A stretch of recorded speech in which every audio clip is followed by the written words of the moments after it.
భద్రాద్రి కొత్తగూడెం జిల్లా పోరుకంపాడు పోలీస్ స్టేషన్లో జరిగిన దొంగతనం ఘటన సంచలనంగా మారింది. పోలీస్ స్టేషన్లోని గంజాయిని దుండగులు ఎత్తికెళ్లడంపై చర్చనీయాంశమైంది.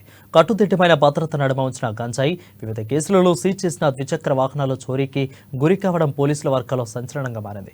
విషయం తెలుసుకున్న జిల్లా ఉన్నతాధికారులు కూటమిన పోరుకంపాడు పోలీస్ స్టేషన్కు చేరుకుని కొంతమంది యువకులను అదుపులోకి తీసుకుని విచారణ జరుపుతున్నారు.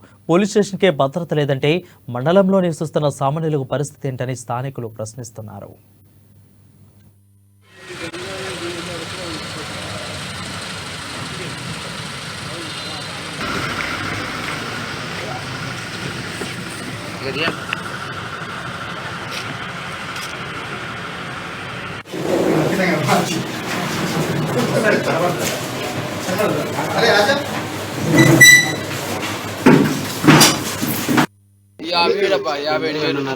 అంటే లక్ష